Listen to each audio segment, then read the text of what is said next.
Hey everyone, this is Wei Jen, the Old School Meeple, and I figured for the month of October, given that it's usually considered a spooky month with Halloween coming in at the end, we would have a bit of a theme for the solo playthroughs in October, and that theme would be horror. More specifically, Final Girl, since it's the only horror game that I have. But that's good because it's very modular, as you can see. And for those of you who don't quite know what Final Girl is, it's a solitaire only game from Van Ryder Games, and it's based on the system that they first debuted in Hostage Negotiator. And essentially, you play as the titular final girl in a scenario that's reminiscent of the campy slasher flicks you get in the 80s or the 90s, and you're essentially trying to kill a villain before he kills all the victims and you, the final girl. And how the game flows, it's very straightforward. Every round you have an action phase where you get to play cards from your hand. Then you have a planning phase in which you can buy cards to top up your hand. Then the villain takes their turn, and so on and so forth until either one of you loses all your health. Now, the game doesn't quite go on forever. There is a terror deck that essentially acts as a sort of a timer. There are 10 cards in a terror deck, and every round you flip over one terror card, and you resolve its effects. And after the 10th card is flipped, the finale is revealed, and it's the top card here of the villain. And thereafter, he gets some additional powers, and the game will just keep going on until either one of you dies. So I've gone ahead and set up, the base scenario, which is Camp Happy Trails, and I'll be playing as Laurie, who is the classic final girl. And I got around to painting some of these miniatures about a year or so back, and I really enjoyed how they make the game really pop on the table. And she's going to be facing off against Hans the Butcher. As you can see, he's wearing a pig mask and he carries a huge sledgehammer. So I've gone and set up randomly based on the setup cards, and this one is called Skinny Dipping, and you can see all the innocent bystanders sort of spread out across Camp Happy Trails. And I've also gone ahead and drawn the starting event, and I'm quite fortunate because it's a secret tunnel. So I've decided that there will be a secret tunnel between the docks where Laurie is right now and the cabins, which is on the other side, so I can travel across them as if the spaces were adjacent. And in this setup, Laurie starts in the dock, which is pretty fortuitous because, as you can see, the item deck for the dock, the top item is an axe, which means that if I search there successfully, I will probably get the axe. And weapons are really the key to defeating the villain in the game. So without further ado, I'm just going to start, and we will go ahead and play the first round. So this is my hand of cards, and I'm always going to take a focus action first. Now, focus action is what you do when you try and reduce the horror level, because as you can see, once the horror level gets down to the green area here, you would actually get to roll more dice per horror roll, and that's always a good thing, rolling more dice. So I'm going to put the dice tray here, and I'm going to play focus. So I'll roll 2 dice, and I got a single star. That's 1 success. So for a single star success on the focus action, as you can see, I reduce the horror level by 1, but I also reduce time by 1. So the horror level goes down to 3, and my time goes down to 5. Now I'm going to play focus again, and I'll roll 2 dice. Now, this symbol means partial success, which means that I need to discard 2 cards to convert one of these to a success. So since I don't need to short rest and I don't need to make any weak attacks, I will discard those 2 cards to convert one of them to a success. So similarly, that's reducing the horror level by 1 and losing 1 time. Now, what I really want to do is search at the dock. So I'm not going to leave the docks now. So I'm going to keep these 2 walk cards, and I'm going to move on next to the planning phase. So as you can see, we have 4 time left, and those can be used to purchase cards, and the costs are set out in the bottom right corner. So I'm going to buy Search for 2 time And with another 2 more time, I'm going to buy a sprint, which will let me move faster. And that's it. So I'm spent all my time. It resets back to 6. And any cards that I played this round will then go into the tableau that can be purchased again next round. Now your starting hand of cards all are 0 cost, so you can get them back anytime, and your maximum hand size is 10. So we move on now to the killer phase, and the first thing about you do the killer phase is you resolve the kill action. But as you can see from Han's kill action, his kill action is to attack the nearest final girl or victim. And because he doesn't move and there's no one in his space, so he pretty much stays there. He does nothing for his kill action, and then we draw a terror card. Now it says Dark Feast. So this symbol means we raise the horror level by 1. And for every victim that is dead, Hans recovers health, but no victims have died. So that's great. So this card essentially had minimal impact, but the horror level's gone up. So, unfortunately, yeah. So the next thing I'm going to do, we're going to move on now to turn 2. It's back to my turn, the action phase. Now I'm now going to use the search action. And I will roll 2 dice. And again, I've gotten a partial success, and I'm going to discard both of my walk cards to convert it to a single success. And then that means that I get to take the top item card of my space, which is the axe, and I'm going to put it here, and it's a 2-handed item, which means I cannot hold anything else. And it costs me 1 time. And then now I'm going to sprint. So I will roll 2 dice, and I get 1 success, so it costs me 1 time, and I get to move up to 2 spaces. So I'm going to move across here to the cabins. That's a single move.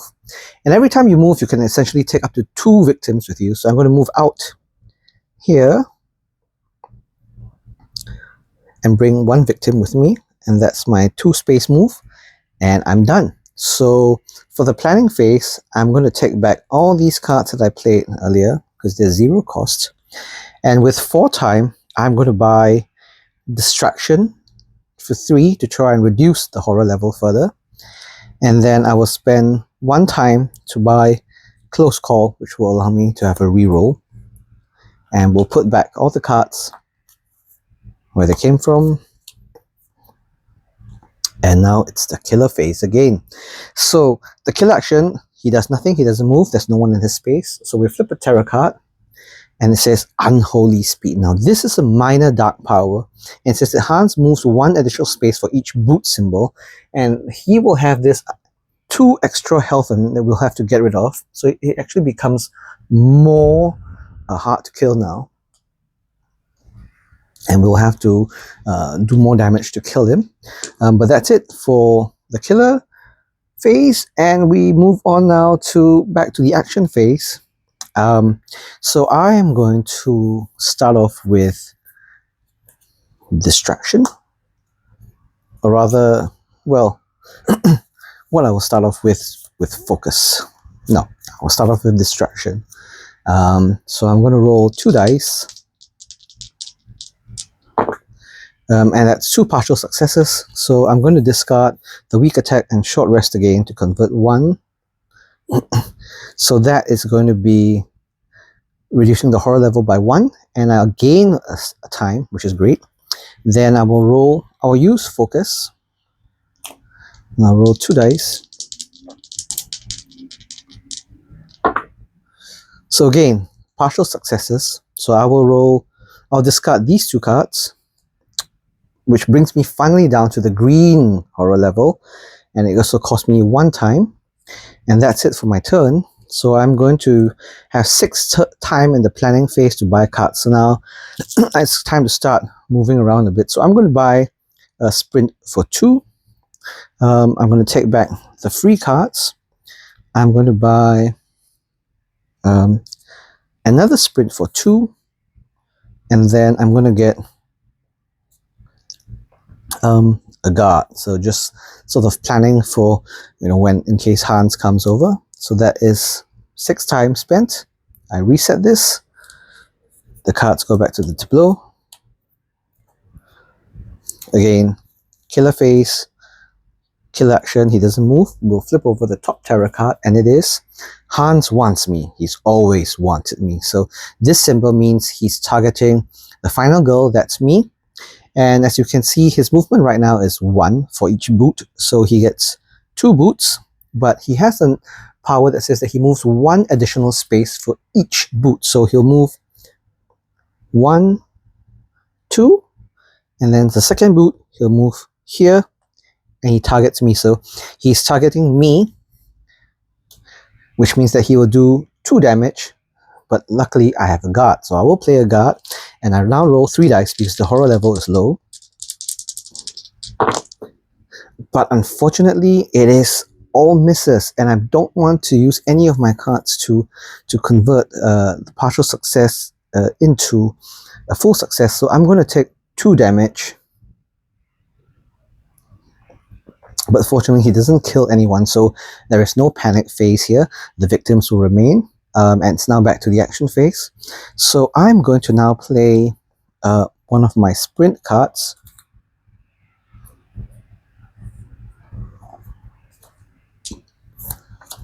So I roll 3 dice. So that's 2 successes. So it cost me 1 time, and I can move up to 3 spaces. So I'm going to move 1 and bring these 2 victims with me. Now every time you enter a space with a victim that has this green door symbol here, you essentially rescue them, and when you rescue them, you put them on your final girl card, and it will give you a bonus that you can activate. So in this case, I'm going to put 1 victim here to reduce the horror level by 1, and I'm going to put a second saved victim here to heal myself by 1. So I've saved 2 victims, reducing the horror level by 1 and restoring 1 life. So that was my first move. I still have 2 movement points, so I'm going to go 2 and 3 down here to the cliff. So I'm going to try and rescue more victims before Hans gets to them. And so now we move on to the killer phase. Hans doesn't move, and we flip a tarot card. He just keeps coming. So the horror level goes up by 1. Fortunately, we're still in the green zone. And then he will target the nearest final girl or victim, which in this case is this poor unfortunate soul here. So he moves 1, and then he attacks, and they only have 1 hit point, so any attack will immediately kill them. So every time he kills them, they go into the dead pile, and his bloodlust goes up by 1.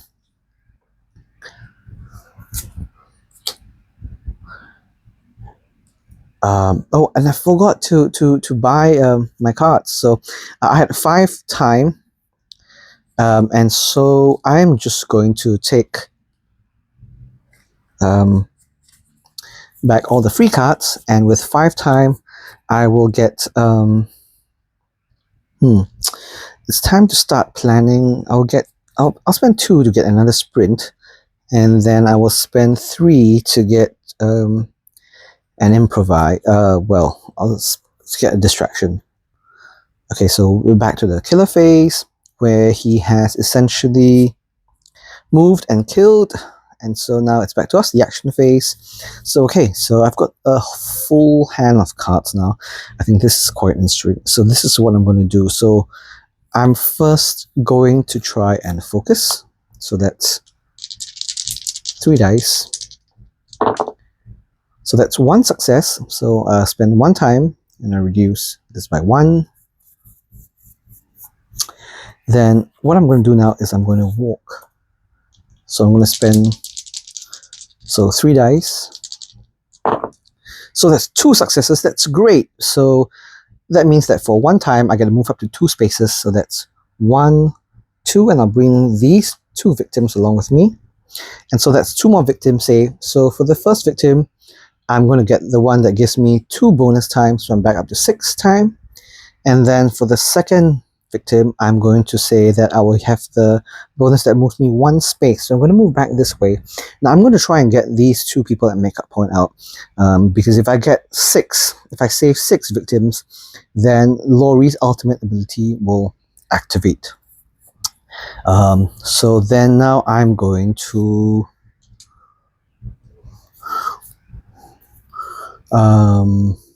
walk again. So that's 3 dice. 3 partial successes. So I'm going to discard my short rest and weak attack. So that's 1 success. So that's 1 time to move 1 space. And then I'm going to use one of my sprints.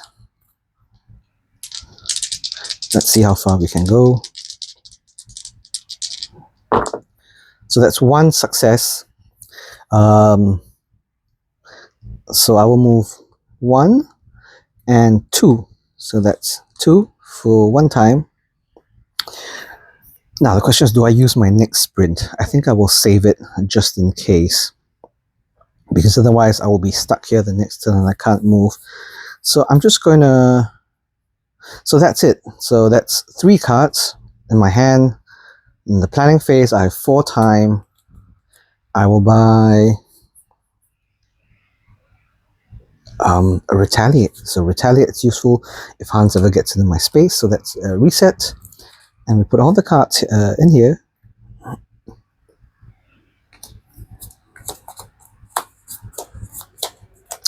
And it's now the killer phase. So for the killer action, he does nothing. He stays there. And then for the terror card, he just keeps coming. So that's, again, horror level goes up by 1. He targets the nearest final girl or victim. So that's 1, 2, 3, 1, 2, 3, 4. So he'll target these guys. So he's going to move 1 boot by moves 1 additional space. So it's 1, 2. He's coming for the ones at the fire pit, but he doesn't quite get to them yet. So now we're back to the action phase. Okay, so that has actually given me a bit of a breathing room. I'm going to play sprint. So that's 3 dice. 2 successes. Wow, 3 spaces for 1 time.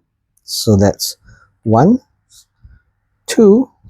Now that actually puts me at 6 victim save, but first I get to get 2 time for 1 bonus, and I get to take an action card that costs a max of 2 times. So I'm going to take sprint, and then that means that I can flip over Laurie's card to show her ultimate, and her ultimate is, whenever you are in the same space as an enemy and inflict damage, do an additional damage. Okay, so right now, for every other victim I save, I will get 1 time, and she's going to do some bonus damage. So it's time to really start trying to put a hurt on Hans and bring this to a close before he kills too many people. So I'm going to first play Distraction. So that's 3 dice. I've got 2 successes, so I gain 2 time, and I actually reduce the horror level by 2, but because it can only go down by 1, so for every one that I can't go past, I actually get 1 more time, so I get 10 time, which is incredible. And I am going to... I'm going to sprint. I'm going to try and get to Hans, and I'm going to try and finish him off. So 3 dice, 1 success, so I get to move. So I use 1 time, and I move 2 spaces, so that's 1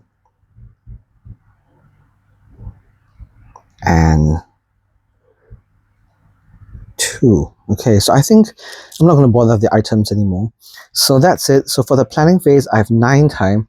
I'm going to take critical blow for 6 time. I'm going to take back all the free cards, so there are 5 of them. And I'm going to take improvise. It was going to help if I do face Hans. And that's it for the planning phase. So that was a really, really good round. And that's now the killer phase. So killer action, he just stays there, nothing happens. we get the terror card, and that is, what's that noise? Let's go and see. If there are no victims on the board, discard and draw the next terror card, so there are victims. Otherwise, all victims move one space towards the closest enemy. Oh no! So the two victims in the fire pit are thinking, well, what's that noise? And they actually go and check out what's happening, and they run into Hans. And the one that was swimming in the lake moves towards the dock. And then what happens is Hans targets the final girl or the victim. So he attacks one of them, so he kills one, and his bloodlust goes up by 1, which means the horror level goes up by 1. And then he targets the victim and he moves, but he's already in the nearest space, but he doesn't attack again. Now, the one thing that we haven't shown yet so far is the panic phase, and that's what happens when two things occur at the same time. One, Hans kills a victim or a victim dies, and Hans is in the same space as the victim. So in this case, Hans is in the same space as the victim. So that victim panics, so we roll a die, and they will move in a random direction. So that is 5. So as you can see, 5 moves out. So they're running back towards the fire pit, which is a bit of a dead end. Interesting. But I think we've really got to get to Hans now and try and kill him before he kills any more victims and he gets his dark power. That's what we don't want. So I'm going to play... So first I'm going to focus and try and get that horror level down in case it goes up again.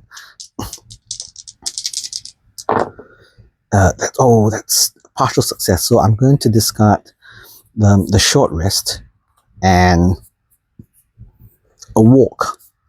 Now I'm going to keep my weak attack because I might get to Hans.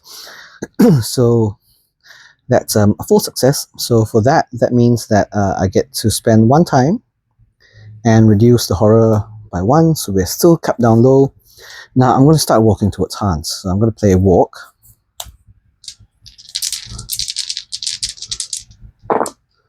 So that's a single success. So that's 1.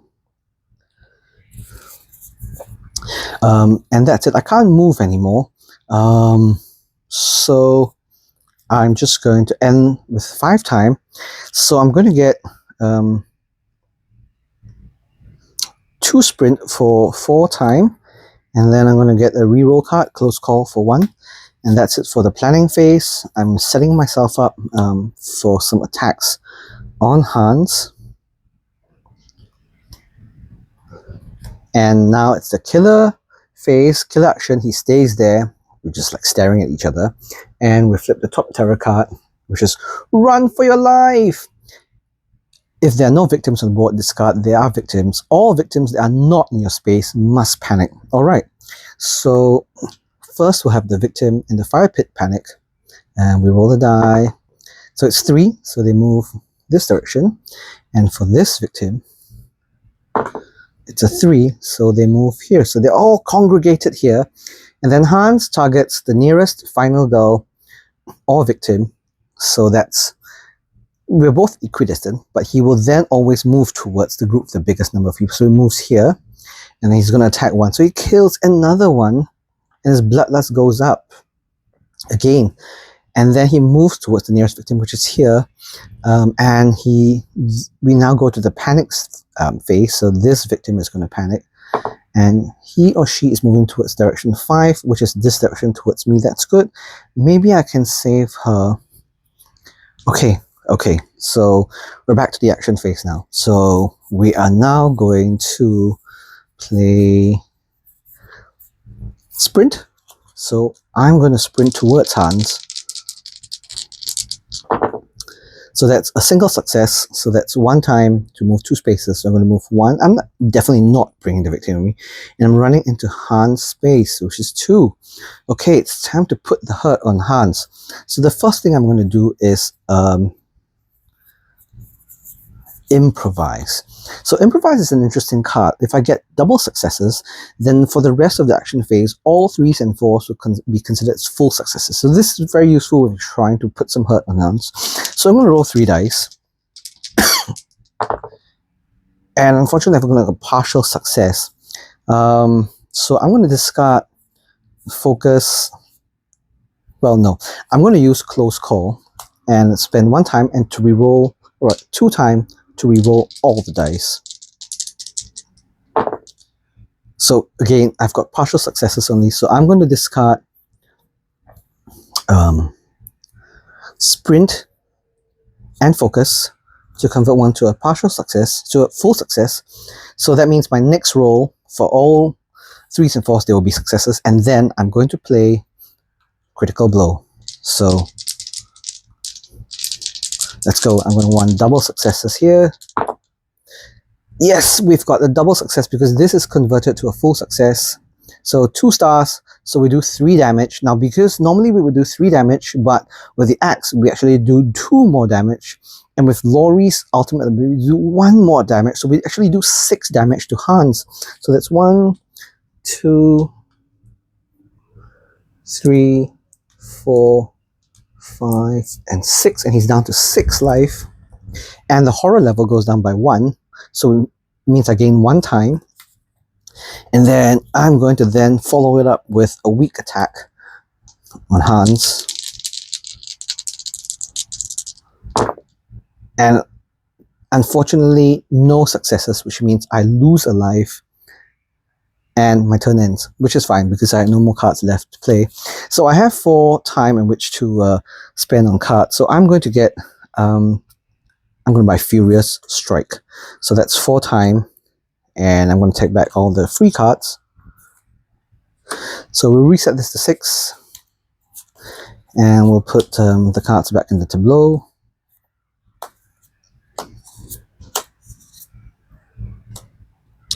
And it's the killer phase now. So this time I'm in the same space as Hans. So he actually attacks.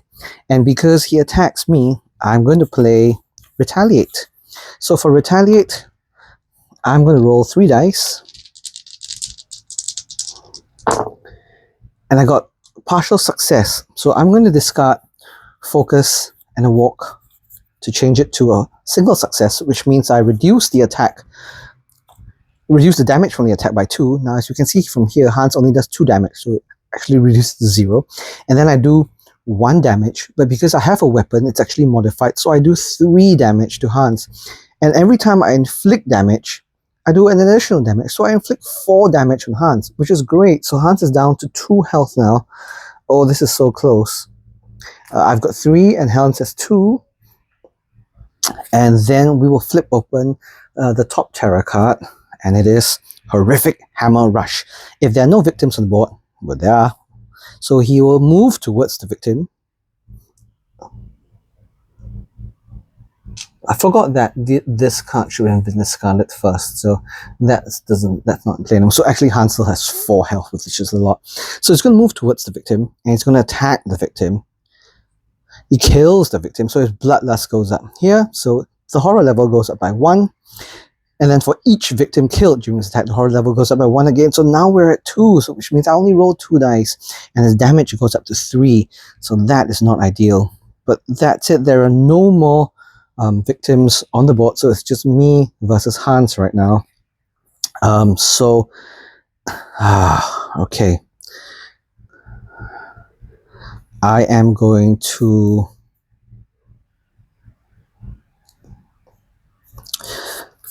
you know what? I'm just going to do a short rest. So I roll 2 dice. No successes. So I actually gain 1 health, but the horror level goes up by 1. And I lose 1 time, and my turn is over. So I have 5 health, so I'm going to buy the guard for 2 time. And I'm going to buy a distraction for 3 times. So this is not ideal. Not ideal at all. So I'm back to 6. And we are here. Retaliate is here. Okay, so killer phase. Now Hans doesn't move, so that's nothing. So we'll flip over the terror card. He's just standing there. So horror level goes up by 2 to 5, and then he moves towards me, but he doesn't attack. Interesting. Okay, well, this is not ideal. Well, I'm pretty far away from the low horror level now, but let's try anyway. So I'm going to play distraction first. So I'm going to roll 2 dice. So there's a single success. Lower the horror level by 1 and gain 1 time. Now, what am I going to do? I think I have to try and do a Furious Strike So that's 2 dice. Come on, come on, come on. Yes, 1 success. Now what I'm going to do is I'm going to discard focus and walk to get 2 successes. So that means that I do 2 damage to Hans, plus 2 for the axe, that's 4, plus 1, that's 5. So Hans is actually reduced down to his final token. Now, the special thing about the final token is that when you do the last point of damage to Hans, we'll flip this over and we'll see if he actually revives or he dies. And it's blank, so it means that we've killed Hans. So Hans is dead and we have won the game. Wow. Okay, well, I think that was probably not as close as I thought it would be. The axe really does a lot of damage, and I think Laurie had some pretty good rolls here and there in order to maximize the damage on Hans. I was quite lucky in that I had the secret tunnels, which meant that I could move to the other side of the board pretty quickly and save a number of victims, thereby activating my ultimate ability, which did more damage, and that's great. And Hans only managed to kill 4 victims, which means that his dark power never activated, and he never moved fast. So Hans himself is actually pretty straightforward. He has no special rules. If you ever get the chance to play the other villains, monsters in Final Girl, they do have special abilities, special rules for them.